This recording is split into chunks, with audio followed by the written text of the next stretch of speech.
আসসালামু আলাইকুম। শুভ দাখিল শিক্ষার্থী বন্ধুরা, তোমাদের বোর্ড থেকে সরকার কর্তৃক 14টি নির্দেশনা দিয়েছে, যে নির্দেশনাগুলো তোমাদের অবশ্যই মানতে হবে। তো শিক্ষার্থী বন্ধুরা, 14টি নির্দেশনা হলো: 1 নম্বরে পরীক্ষার শুরুর 30 মিনিট পূর্বে অবশ্যই পরীক্ষার আসন গ্রহণ করতে হবে। শিক্ষার্থী বন্ধুরা, এটি একটি সহজ ব্যাপার, যেহেতু তোমরা পরীক্ষা দিতে দিতে ইতিমধ্যে অনেক পরীক্ষা তোমাদের হাতের মোয়া বা ছেলে খেলার মতন হয়ে গেছে। তো তোমরা জানো অবশ্যই পরীক্ষার শুরু হওয়ার কমপক্ষে প্রথম দিনে 1 ঘন্টা পূর্বে তোমরা তোমাদের যে নির্দিষ্ট কেন্দ্র আছে সেই কেন্দ্রে যাবে।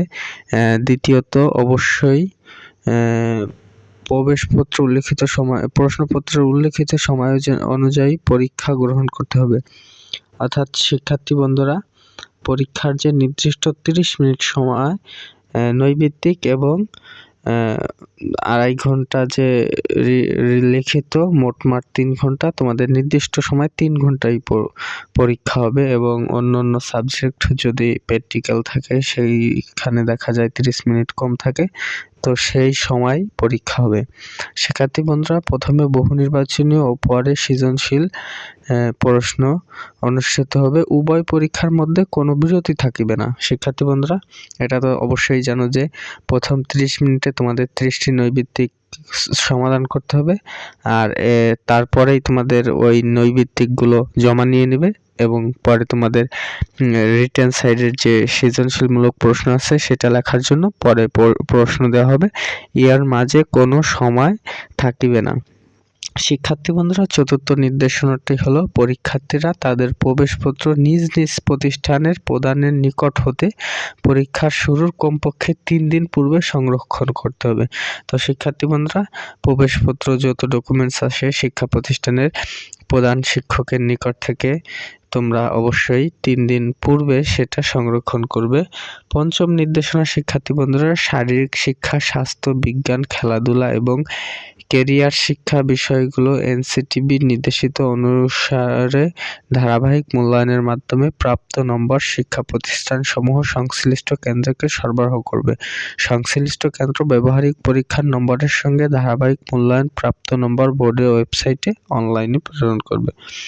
এবং 6ষ্ঠ নির্দেশনাটি হলো: শিক্ষার্থী বন্ধুরা, পরীক্ষার্থীরা তাদের নিজ নিজ উত্তরপত্র, ওএমআর ফর্ম, তার পরীক্ষার রোল নম্বর, রেজিস্ট্রেশন নম্বর, বিষয় কোড ইত্যাদি যথাযথভাবে লিখে বৃত্ত ভরাট করবে। কোনো অবস্থাতেই উত্তরপত্র ভাঁজ করা যাবে না।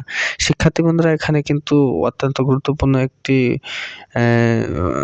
কথা উল্লেখ করেছে যে আমরা পূর্বে যে হয়তো অনেকেই উত্তরপত্র বা আমরা যে খাতাটায় লিখবো সেটা ভাঁজ করতাম, তো এখন অবশ্যই পেন্সিল অথবা কলম দিয়ে তোমরা দাগ টানবে, মার্জিন টেনে দিবে, কোনো প্রকার সেটা ভাঁজ করা যাবে না। এবং 7ম যে নির্দেশনাটি, শিক্ষার্থী বন্ধুরা, পরীক্ষার্থীকে সৃজনশীল, রচনামূলক, বহু নির্বাচনী ও ব্যবহারিক অংশে পৃথকভাবে পাশ করতে হবে।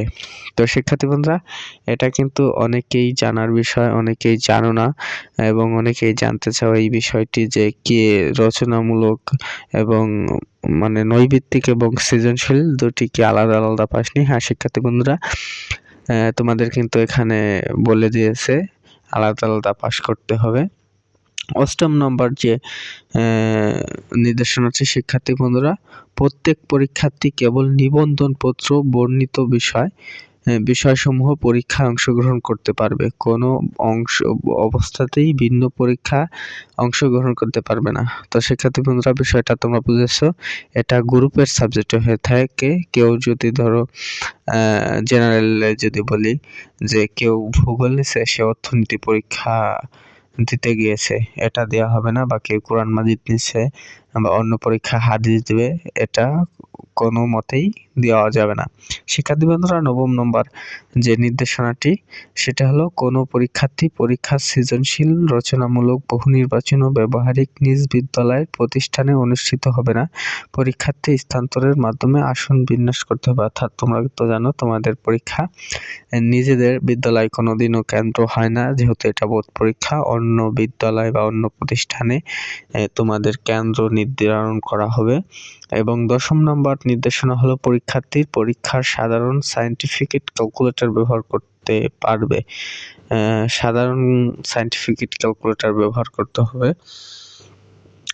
11 নম্বর যে নির্দেশনাটা দিয়েছে সেটা হলো কেন্দ্র সচিব ছাড়া অন্য কোনো ব্যক্তি পরীক্ষা কেন্দ্রে মুঠোফোন আনতে এবং ব্যবহার করতে পারবে না। শিক্ষার্থী বন্ধুরা, তোমরা জানো যে কেন্দ্রর যে ডিউটিরত স্যার আছে সেও কিন্তু মুঠোফোন আনতে পারবে না।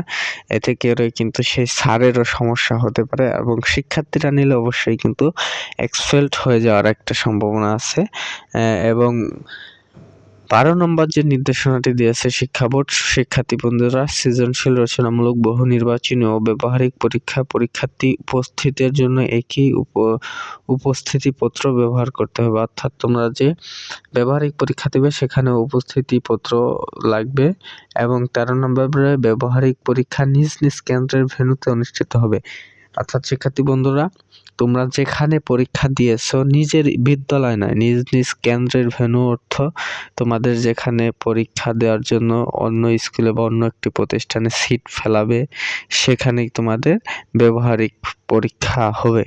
এবং 14 নম্বর নির্দেশনা, এটা পরীক্ষার পরে, রেজাল্টের পরে শিক্ষার্থী বন্ধুরা পরীক্ষার ফল প্রকাশের পরে 7 দিনের মধ্যে পুনর্নিরীক্ষার জন্য অনলাইন SMS এর মাধ্যমে আবেদন করতে হবে। অর্থাৎ এটা একটি দুঃখজনক নির্দেশনা। আসলে এই নির্দেশনার আশা কেউ করে না যে তার ফল পুনর্নিরীক্ষণ করা হোক। হয়তো সে A+ না পাইলে কিন্তু অধিকাংশ ছাত্ররা ফেল করার পরে পুনর্নিরীক্ষা করে। তো আশা করি এটা যেন কারো পক্ষে না হয়, সকলেরটাই যেন ভালো হয়।